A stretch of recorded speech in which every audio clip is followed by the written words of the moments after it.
What affects flood zone risk? Have you ever wondered what really impacts flood zone risk when it comes to real estate investing? Understanding these factors can make a huge difference in your investment decisions. Let's break it down. First, geographic location and topography are key. Properties near rivers, lakes, or coastlines are more likely to flood. Low-lying areas are particularly vulnerable. Elevation above sea level matters too. For instance, areas designated as special flood hazard areas by the Federal Emergency Management Agency have a 1% annual chance of flooding, which is often referred to as the 100-year flood zone. Next, we have flood zone designations by the Federal Emergency Management Agency. They categorize flood zones based on risk levels.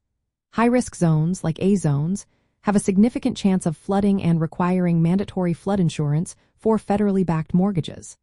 On the other hand, lower-risk zones may have less frequent flooding and reduced insurance requirements. The flood zone could assign to a property can influence insurance premiums and market demand. Climate and weather patterns also play a role. Heavy rainfall, hurricanes, and changing climate conditions can increase flood risk.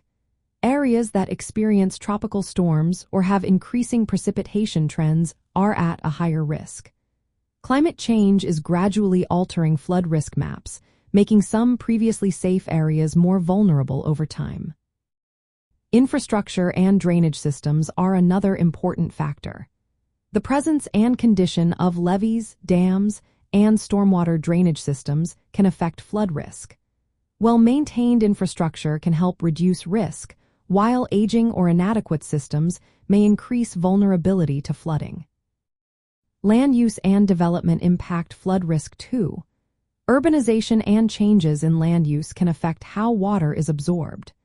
Paved surfaces and reduced green spaces limit water absorption, increasing runoff and flood potential.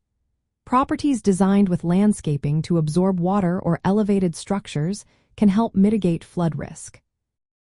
Lastly, historical flooding and floodplain changes are significant.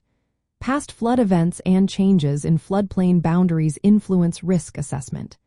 Properties with a history of flooding are considered higher risk. Floodplain maps are updated periodically to reflect new data, which can change a property's flood zone designation. For real estate investors, understanding these factors is essential.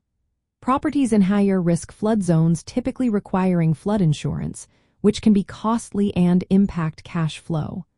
High flood risk can also lower property values and reduce buyer interest. However, there are ways to mitigate risk, such as elevating buildings or using flood-resistant materials. Investors should conduct due diligence by obtaining flood zone maps, reviewing local flood history, and consulting Federal Emergency Management Agency designations during property analysis. By considering these factors, real estate investors can better assess flood zone risk and make informed decisions about their investments.